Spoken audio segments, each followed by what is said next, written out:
I'm Elaine Reyes, live in our Washington Broadcast Center.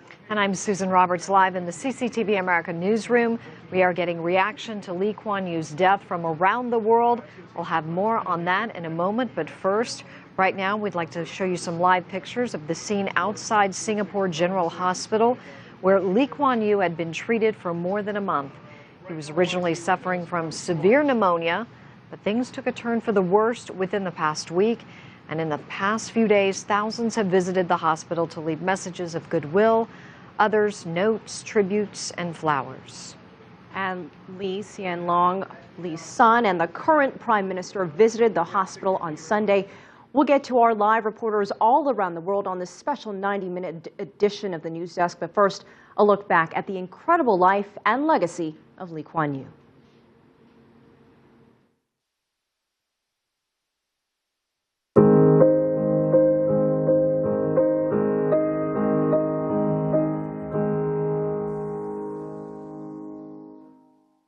Lee Kuan Yew was born in 1923 to a Hakka Chinese family when Singapore was part of British Malaya.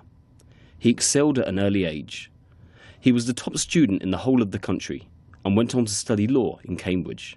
After seeing how Britain failed to defend Singapore from the Japanese invasion in World War II, Lee decided that Singapore had to govern itself. After graduation, he returned home. On November 12, 1954, Lee co-funded the People's Action Party, or PAP. The goal was self-government and an end to British colonial rule. The party won a landslide victory in the 1959 elections. Singapore became self-governing, and Lee was its first prime minister. In 1963, Singapore joined the new Federation of Malaysia, but the union lasted less than 2 years. In August 1965, Lee formally announced the separation and the full independence of Singapore. He then began seeking international recognition for the new city-state. 1 month later, Singapore joined the UN, and 2 years later, it co-founded the Association of Southeast Asian Nations.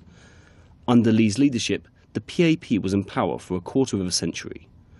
For decades, Singapore had been plagued by high unemployment, a severe housing shortage, and widespread corruption.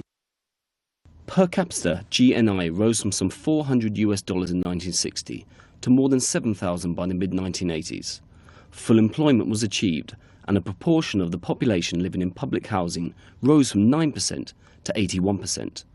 Corruption was largely eliminated through comprehensive legislation and an effective enforcement agency. Its director reported to Lee directly. Lee stepped down as Prime Minister in November 1990 after 3 decades in power. He had overseen Singapore's transformation from a colonial outpost with no natural resources into an Asian tiger. Lee Kuan Yew is not only regarded as the founding father of modern Singapore, but also as one of the most influential political figures in Asia.